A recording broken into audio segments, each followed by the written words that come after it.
Morning. Morning. We're back. Shalom Aleichem. What he said.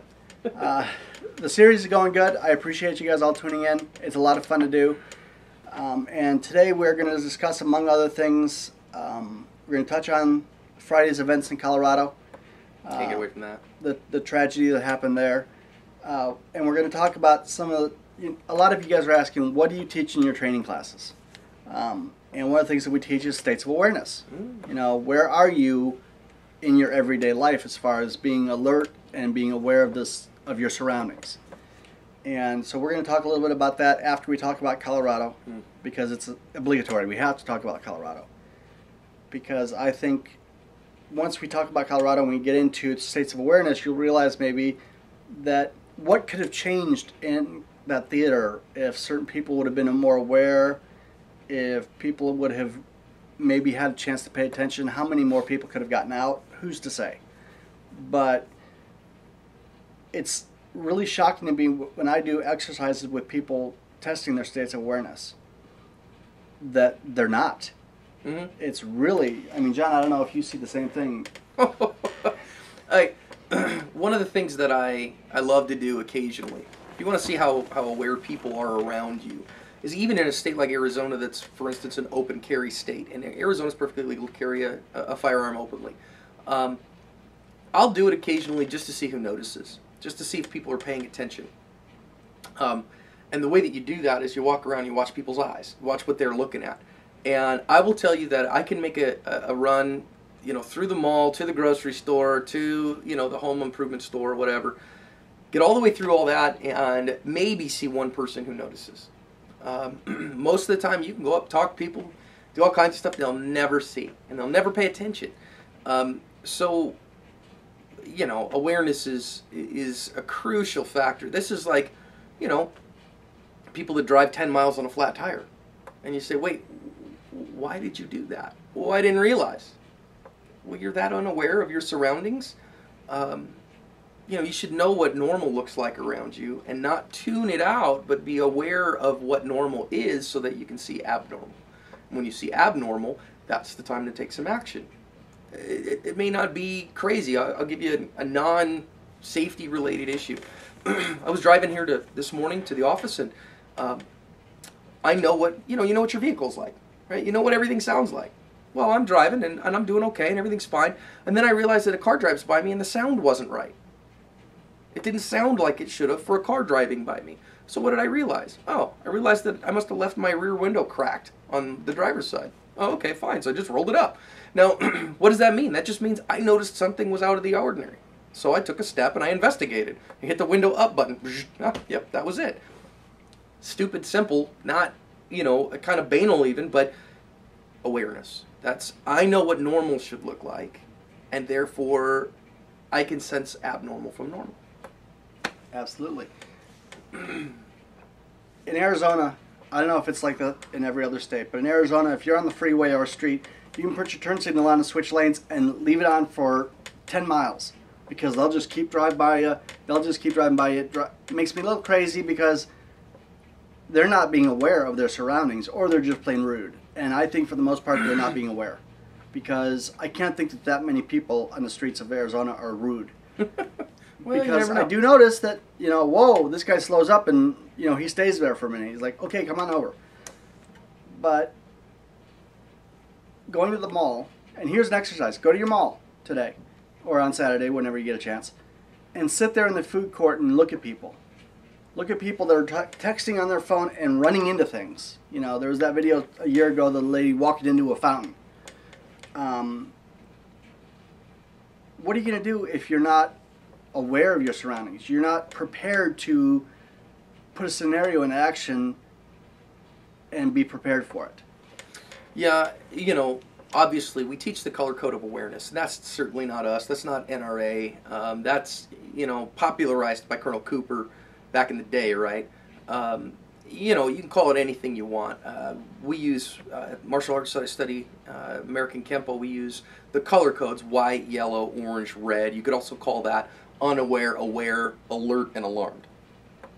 And, you know, Unfortunately, too many Americans spend too much time in white. Now, white is unaware. I don't know what's going on around me. I just can't, I don't process anything. My world is right here. And here's the way I look at it. Being unaware is like standing in the middle of the woods or being outside where there's no lights, no street lights or anything, and you're holding a little tiny candle. And you've got this little pool of light that probably doesn't even reach to the ground, and that's all you can see around you. Well, how far away can you assess a potential threat and take action to defend yourself against it, which again, your first would be to evade it, to escape it, to get away from it. You can't. It's on top of you before you see anything. Well, guess what? If you make that candle a little brighter, then you have a little bit more warning. But you're still, if you're walking through that, boy, you can't see very far, and that's a scary thing. You think about how many horror movies or, teenagers walking through dark forest, right? Now you go to a lantern. Now, if you have a lantern, and I've got a pretty good circle, now nothing can jump me. Okay, you can say, all right, it can jump you from the back. I get what you're saying. But I have a much broader area. Now, if I have a flood lamp, and I could see for 50 yards, now nothing can really jump me. So the more aware I am, the more I can see what's going on around me, the broader my circle of light around the darkness. And again, darkness not necessarily representing evil here, but just unawareness. I don't know what's going on there. The broader my circle is, the better I'll be. So that's yellow. Yellow is aware. White is unaware. And I think the single greatest tool of unawareness out there are smartphones. And I am a smartphone junkie. I have one. I'm an Android nerd. I've got, a Google phone and blah, blah, blah. But you got to know when and where to use that. You got to know how that is. I see so many people that are doing one of two things. They have their face in their screen, so they're doing this, walking. Or they've got headphones in, and they're not paying attention. I'll tell you, my wife and I were on a jog yesterday, and we scared the dickens out of some guy. And we didn't scare him because we wanted to. We were jogging. He was walking the same way we were going. We were behind him. And I always call out because I don't want to scare somebody. It's Arizona, man. I could have a gun and be a little itchy. And so I was 10 yards behind him. And I always call out, good morning. Or good morning, sir. Good morning, ma'am. We're going to pass on your left. And we just do that. That's just the way that we do things. He didn't hear me. Had both of his earbuds in. We got right up to him. And as we started to pass him, he looked over and just jumped like, oh, God, what happened? My thought was, more paid attention, man. I could have, if I had ill intent, thank God, we didn't, and hopefully you never do. And the guy probably made us walk just fine. Everybody's okay. But if I'd have wanted to mug that guy, I had him. Absolutely. And listen, he's a man. Chances are good, not going to happen. But you ladies, you realize that most of the time, if an attacker is looking for a victim, he's looking for somebody who's unaware and unable or unwilling to defend themselves. And a woman who's got her hood up, got her earbuds in, and got her head down makes a perfect victim. And I'll even stretch that out to the disabled community. Oh boy, big time. If I'm full-time in my chair and I'm downtown Phoenix, I'm at orange or red because I want to make sure I know everything around me for as far as I can see and hear. Because you are a target when you're disabled. Even with my cane, I'm a target. Because they figure we can knock him down, beat him up a little bit, get what he's got, and get out. Well, remember now, okay, so and I get what you're saying, Dave. For me, I call that high yellow. Yeah. Okay? High yellow means I'm aware of everything that's going on around me, and I'm assessing, is that okay? Is that normal? Is that okay? Is this guy all right? I'll give you, for instance, my wife and I went to a big convention this last weekend. I don't know, 3,000-4,000 people there. Big exhibitor hall, bunch of stuff going on left and right, public event. Right after Aurora, on Saturday, copycats out there abound. And so I'm paying real close attention. And I'm watching and I'm looking at people and I'm reading body language. This is one of the things you got to kind of learn to do, in my opinion. Read people's body language, because you can read intent a mile away. When someone's nervous, they show it. They show it with the way they hold themselves. They show it with the way that they are. And all I'm scanning for, and I'm not trying to be hyper vigilant and say, how can I kill everyone here? I get that Marine Corps model, right? Be polite, be professional, have a plan to kill everyone you meet. To me, in a combat zone, that's very different than in the civilian world. And I'm not looking at that, but I am looking at, does everyone appear like they belong here? Does everyone appear like they're doing what they want to do here, like they're intentional here? Or is somebody out of place? Is there anything out of place? when you sense something's out of place, that's when you go to condition orange. Now I'm not just aware, I'm alert. Something is wrong. Something is out of place here. Now, again, that could be as simple as my window. Well, okay, so I don't run away from that. I actually run to it. I need to go and investigate. I need to see, why is that out of place? Why is there something wrong? And that's like, what do we normally do when something alerts us? When something outside of our field of view or something, what's the first thing we do? We put our eyes on it. Mm-hmm. I want to look at it because I want to investigate. What's that doing, and what's it's gonna potentially do to me? And so then I assess what happens when somebody knocks on your front door. Okay, wait a minute, something's out of the normal. I got to go and investigate. You don't go run to the bedroom. You go and investigate, right? You go answer the door. So you got to go and investigate when something's out of place. Now, that's like, for instance, okay, ever happened to you? I have come back to my car and found a window open. And you got to go, well, wait a minute, what do I do with that? Now I got to investigate, but you don't investigate stupidly. Mm-hmm. That's when you start looking at things. I've had times where something felt weird, and that's when I pop my flashlight out and look around a little bit. If it's night, what's going on in that? Is that okay? Is everybody all right? Is this okay? Okay, everything looks good. Let's get out of here. Then when I know there's a threat, when I have to engage it, when I have to do something about it, that's when I go to condition red. Now it's time to act.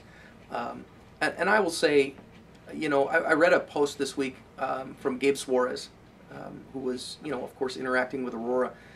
One of the things he talks about is, how few people actually have the will to engage an assailant. How many people actually have the will? And I think one of the first things we have to realize, again, I'm a Christian, this is how I approach things, that the first thing I got to say is there evil exists and it can happen to me.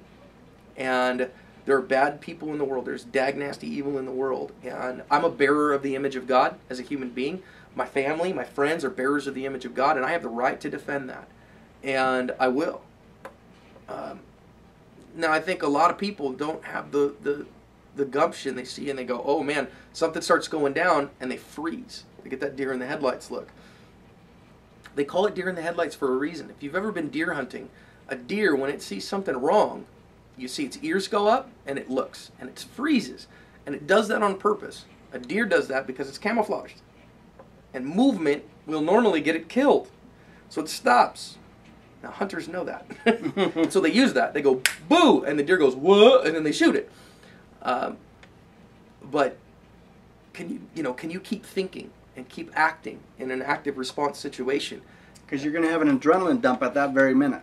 And once you have the adrenaline dump, you got to be prepared. That's why, besides dry firing and doing your practice exercises in the bedroom, with the ammo in the living room, and you're drawing from the holster and everything, there's so much more to shooting paper targets at the indoor range that everybody that carries a gun needs to practice on a daily, weekly, or monthly basis. And your states of awareness is one of them. You got to know, okay, if I get to orange or if I get to red, what's my step going to be? What is it going to take for me to draw my gun? Once I draw that gun, what's it going to take for me to aim that gun? And then, God forbid, what's it going to take for me to fire that gun? John had a great line he used a long time ago. He said when he was carrying 1911s, because believe it or not, John, once upon a time, was a really intelligent person, and he carried 1911s for... We all grow. We all, we go from immaturity to maturity. I've made that step. We're still praying for Dave. Yeah. So, he says, 20 feet and in, Kempo. 20 feet and out, Kimber. And, what are we going to do when we get to that state of awareness? What scenario are we going to follow through? Well, and this is why I always recommend. I think, please hear me, and I know this is a firearms channel, Dave, but hear me that if you think that a gun keeps you safe, it is not a magic talisman of safety, and it is not a magic death ray. You must know some unarmed combatives. You must know how to defend yourself in a less than lethal way. If you don't, and all you've got is gun fu, your whole martial art is click pow, you're in a bad spot. You are woefully unprepared. Now, I know you go, well, wait a minute, maybe I'm disabled. Unless you are a quadriplegic in a chair, you've got the ability to defend yourself physically. Use what you've got. Get an art that'll help you. If we have a crutch or a cane or a stick or something to help us walk, that's a weapon. Mm-hmm. I can, do some damage with my aluminum cane over there. That extends my arm 3 feet. Yeah. Well, and I'm preaching to myself here, but I think that probably one of the greatest things that most of us can do to defend ourselves on a regular basis is eat a little better and exercise a little bit more. Have a healthy body, as healthy a body as we can. And if you'll have a healthy body, you'll be, you know, as healthy as you can. Be aware, pay attention to what's going on around you. You'll avoid 95% of problems. You know, they say that's that old adage that says that, you know, a life of self-defense is a life of escaping, evading, and de-escalating. You know, and staying away from problems. I see so many people walk into problems, or they see a problem coming and they don't do anything about it, hoping it'll evaporate on its own. It won't. You've got to do something about it. When something strikes you the wrong way, say something about it. Get a hand in the air. Get after it. Don't just sit there and do nothing. So, you know, and I get a lot of people freeze when the chips are down. You've got to train to overcome that. Now, how do you do that? You know, one of the articles that Gabe says, look, okay, if you've been in combat, okay, fine. You know how to move and act and shoot and stay alive when people are trying to kill you. I know guys who, you know, have been mugged and they just sit there and just take a mugging because they freeze. They can't act. They get brain locked. It's a vapor lock in their brain. It's one of the reasons, quite frankly, my kids, I take them hunting. I want them to think when the chips are down, when they see that animal, they got to act. I think a lot of people, and I see a lot of guys who are, you know, hunters, you know, a vegetarian is old Indian word meaning bad hunter, right? Mm-hmm. And they, you know, they see that and they freeze. They can't take the shot. I teach my kids, take your time in a hurry, but get it up there and get a shot off. Get that animal down. And you learn something. You know, you watch an animal give its life, and it actually trains your heart to be able to see that and to be able to deal with it. Now, that's not to desensitize us to violence, but I'll give you another for instance, if you don't mind. Go ahead. I was watching. I love mixed martial arts as well. I'm an MMA fan, and I was watching a fight last night, and it was a little bit older. It was a couple months old that I had recorded, and the one guy, okay, for those of you who are fight fans, it was Martin Kampman and Jake Ellenberger. And Kampman was bloody as all get out. I mean, he punched it, it hit him in the face a few times, and it bloodied his face really bad. And then Ellenberger backed off. All of a sudden, you could see it, and James is like, why won't he finish him? I said, watch, son, what's happening here? What I think is happening, and it didn't look like he was fatigued. You know, his arms weren't full of blood. He wasn't super, you know, wasn't like super lethargic. He didn't know what to do with a guy who was hurt. And you could see that his face was bleeding. He had a big, nasty gash in his nose, and you know, blood smeared all over his face. And you could see, and he had him hurt. He just couldn't pull the trigger. He ended up losing that fight. Kevin ended up getting it. And he lost that fight because he just couldn't keep going. He got that deer in the headlights look in the middle of an octagon being paid to be a professional combatant. So do you have what it takes? That's a mental thing. That's a spiritual thing. That's a heart thing. And I would encourage each person to spend some time and say, what am I willing to fight for? And if I'm willing to fight for something, how much am I willing to fight for it? How hard am I willing to fight for it? And I don't say that to be calloused. In fact, just the opposite. I've determined I will never fight for property or stuff. I've mentioned this in a previous video, and like I said in other videos, I haven't had an original thought since 1988. So I stole it from John, and John made me think about it. I mean, when he said it, I went, "That's right." If you're driving home from work today, and a guy comes up and pounds on your window and says, "Get out of the car," you're gonna do what? Look, guy's point a gun at you. I'll tell you, if you do any force-on-force training, you can't outdraw a drawn gun. He'll kill you. If he wanted you dead, he just shot you already. Okay, so some guy, you know, you're rolling, you're driving around town with your window down. Guy sticks a gun to your face and says, "Give me your car." Take the seatbelt off. Now it depends. If I got kids in the car. Now this is without kids in the car. What are you gonna do? Different story. I take my seatbelt off. I open the door. I say, "There you go, sir. Here's some money for gas, and have a nice day." Now, if two of his daughters are in the back seat.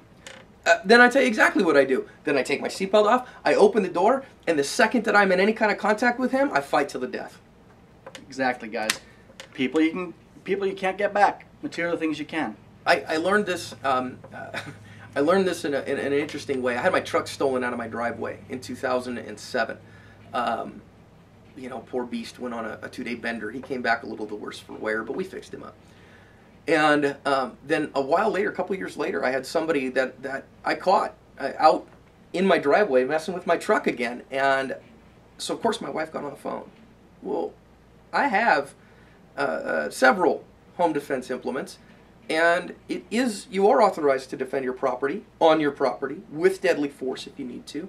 In Arizona. In Arizona. Jersey guys, ignore that, please. In Arizona, your jurisdiction. I am not a lawyer, nor did I stay at a Holiday Inn Express last night. But here's what I realized. I was about to go out the front door, armed. I had a shotgun, and somebody was messing with my truck.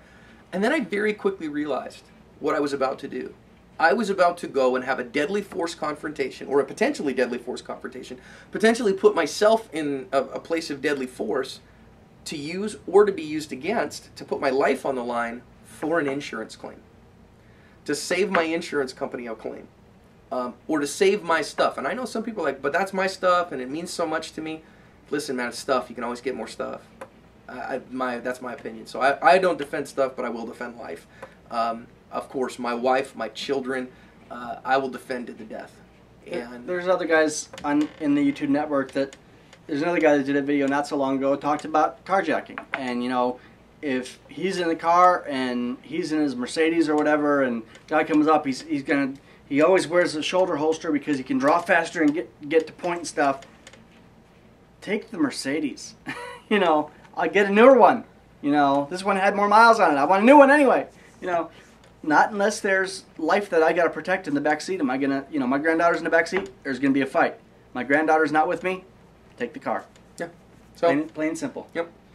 We're gonna wrap it up here because we're going on 30 minutes, and that's what generally I want to keep these talks at. But here's an exercise for you guys to do today or in the next week before we see you again. Go to the mall, go to a grocery store, and pay attention. Sit down and look around and watch what people see if they're white, yellow, orange, or red. See if you can determine where they're at. And if you see somebody that's at high yellow or orange, pay attention to them a little bit more. Do you see clips on the belt? Because chances are they might be carrying a gun. Oh gosh, or the other side of it is I see people carrying a gun and completely unaware. That's true. Those are the ones that derping it up, all over the place, which kind of drive me nuts. But those you don't see the clips, you see the gun because it's hanging down in Uncle Mike's, Phobos holster. My thing for all of us with the Aurora shootings, first of all, great tragedy.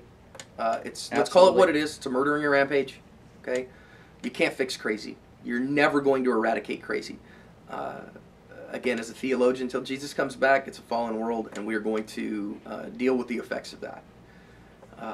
And I don't think that the answer is to be, a Branch Davidian crazy person and to hole up and to never see people, but to always be aware and to know what's going on and to act. Don't stand there and do nothing. The only wrong thing to do is nothing. Again, posted no carry zone, so any armed citizen in that theater was trespassing. Now, I don't know Colorado law. I don't know if that was if that has force of law in Colorado. I don't know. But my thing is, hey, if you don't want me there, I'm not going to be there. And and especially in light of that, I'm not going places where I'm purposefully disarmed. But you think about the options. You think about being a person, and I've thought about it several times. Think about being a person in that theater. The exit's jammed up with people who are climbing all over each other and a huge body pile. You've got an armed assailant that is going crazy, and you've got your family in that theater. What do you do? Well, it's a dying game. I mean, there's no question about it. I don't want to get in a handgun battle with a guy with a rifle. It's a good way to lose, but I'd rather fight him than just wait for him to come and shoot me. You wait. I'll tell you, the one that really impacted me was that you saw the video with the 71-year-old man in Florida. That I'm really glad. Besides the fact that he saved those people's lives, but you are all aware of the 71-year-old man, Samuel Hudson, I think his name was. I know his first name was Samuel. Two thugs walked into an internet cafe. One guy's got a bat, one guy's got a gun. They start holding people up and really pointing guns in their faces. And this guy, 71-year-old man, comes from the back of the cafe with his little 380, pow, pow, pow, pow, pow, chases him out the door. Yep. If we didn't have that video a week before, Colorado, maybe the anti-gunners might have a little bit more stance to get on their soapboxes. But they really can't get on the soapboxes that high because look how much good he did. Well, and the cool part of that video to me is that you watch that man who was armed, and this is what he did. If you go watch those surveillance videos, okay, the guy with the bat, you know, they come in, the guy with the bat goes left, the guy with the gun goes right. And he starts pointing it around, he points at that guy. And he just sits there and waits, cool as a cucumber. It's when the guy with the gun takes his attention off of him. Now guess where he is? He's in white. All of his attention is focused on that tool. I will guarantee you that Aurora shooter, everything in his life was focused on that tool. We have to learn to not be focused on tools but effects. We want to affect the space that we're in. We want to defend ourselves. So all of his mind was focused on that gun, and he starts pointing it somewhere else. As soon as his attention wasn't on that man, he drew, found a better position, and advanced. Now I'm going to tell you, if you pardon the French, that guy had big cojones. Okay? To advance on a guy with a gun takes a man who knows what he's doing, or a woman who knows what she's doing. That's exactly what he needed to do. He was carrying a Taurus TCP 738, which is a Ruger LCP, clone, Keltec, whatever. Little gun, mouse gun. Not the most accurate thing in the world. I own one. We call it the Angry Cricket. It sucks to shoot. I hate this stupid little thing. But you know what? It's better than nothing. It goes bang when you pull the trigger. Mine's super reliable. And he got close, moved in on that guy, and 1-2 and put 2 holes in him. And you say, well, it's a 380 and he didn't kill him, so he didn't have the stopping power. What are you kidding me? He stopped him. Stopped him in his tracks. Guess what that guy did? He said, oh, I am in a lot of pain. I have something better to do now than threaten people with this gun. I would like to leave the premises. And guess what? He did everything he could to get out of there, too. He got out of there. And the guy with the bat, man, guess what? He got a hole, too. Hey, I'm going to put a hole in you so that you can have something better to do today than smack somebody with that bat. He did a great job. He was aware, and he acted when everybody else was going, oh. Here's the other thing. If you go watch that surveillance video again, watch the woman standing next to the man as he goes and advances. Do you see what she does? She does this. Mm-hmm. She puts her fingers in her ears and stands there, frozen, while there's 2 men with guns having a gunfight. Guys, look at the difference. Keep your mind working. And you can't do that. You can't just say, I'll do that. You have to do it. You have to practice it. That's why I recommend martial arts training teaches you to say, no, when things go crazy, I act. It doesn't by itself. Force on force training. Get a couple airsoft guns and a couple face shields and square off in different scenarios. How am I going to deal with this? This is something that we're working on. I'm working with my instructor in martial arts right now. Say, hey, we're going to get a couple guns. We're going to do some of these things in the training center and work on this to simulate reality. Do it mentally and physically. Prepare yourself. I do this in my dry fire training where I will, of course, no ammo in the room. That's dry fire rules, right? And I know everybody's dry fire practices. Draw, and my basics. Draw, present, click. I get good, and I do 10 of those so that I've got good mechanics. Practice my mechanics every day. Then I do them on the move. Then I start saying, okay, wait a minute. I put a mental picture in my head. Here's my intent now. Now I'm not in attention, paying attention to the moves, but now I'm in intention. What am I trying to do? I have a bad guy. He's threatening my family. Now I draw and move. Do that. Prepare yourself mentally. So then that way when the time comes, you're ready. And it's not new. It's you revert back and do what you're supposed to do. So that's it for today. Thanks, guys. I hope you guys learned something. I hope you guys will take some of what we said and implement it into your lives, implement it into your practice. And let me know in the comments and the private messages what you learned when you go to the mall, when you go to the shopping center. What did you notice that you didn't know before? How did you find yourself, maybe you live in a white zone, maybe you're now living in a yellow because you're carrying a deadly weapon. Here's your dead giveaway. You ready for my dead giveaway? See that? You catch somebody wearing one of those, I'll guarantee you they're armed. Yeah. 95% chance. Now, chances are good they're probably fine. You know what I mean? They're probably just a survivalist or whatever, or they like that. But you catch somebody wearing a paracord bracelet, they're armed. And you see that a lot on Arizona. All right, guys. Thanks a lot. We'll see you guys very soon. Bye-bye.